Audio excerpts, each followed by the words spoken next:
Hi there, and welcome back to The Cult. Today we're going to be discussing the 1971 film Harold and Maude, about the romantic relationship between 19-year-old Harold and 79-year-old Maude.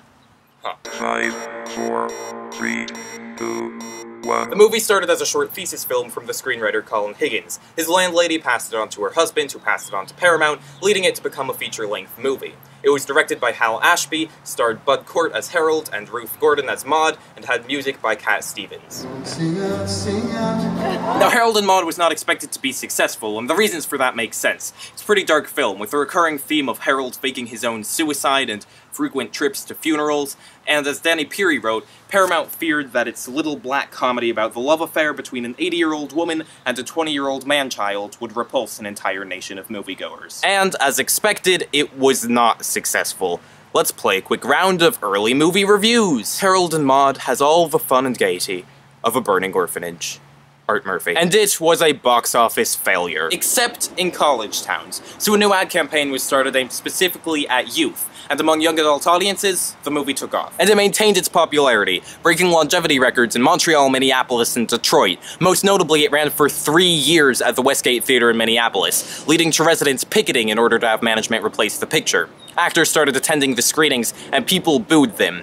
Robert Owen, one of those booers, later said, "My mom told me to stop that.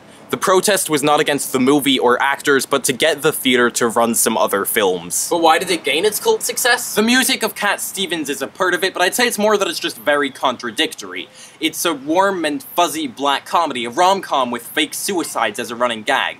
Parts of the concept were quite dark, but the movie itself was pretty light and sweet. Which made sense. It's very much a film about life and death, light and dark. Harold is death.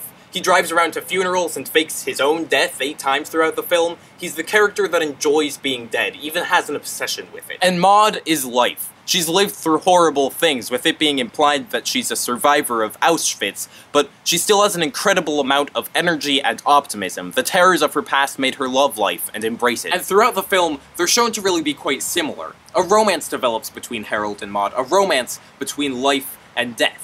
And in a way, that's what the film is. It's a seemingly dark film that feels very light. That contrast between life and death also makes the ending very interesting. Maude, the character who represents life, kills herself on her 80th birthday. And Harold, the character who represents death, well, that's open to some debate.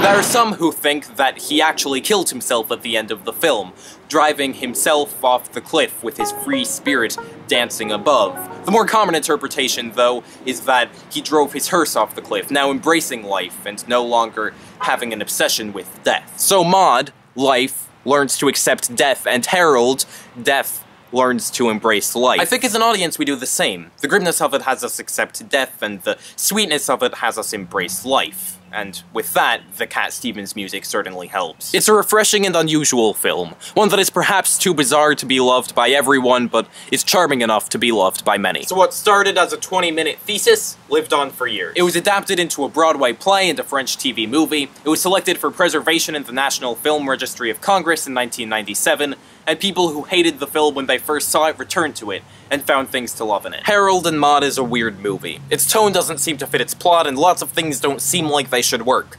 But they do. It's a movie about a 19-year-old and a 79-year-old falling in love. You probably wouldn't expect that to be sweet and charming, but that's what lots of people found it to be. But if you didn't, not to worry, we've got some more movies for you to try. Next we'll be watching Clue, available on Netflix, Amazon Prime, and iTunes. And as always, if you know of any other places to watch it, share those in the comments or the Reddit thread for this video. Also, let us know what you thought of Harold and Maude and what you think of Clue as a cult classic. Thanks for watching. If you liked this, please like this, and if you want to see more, please subscribe, and I'll see you in 2 weeks.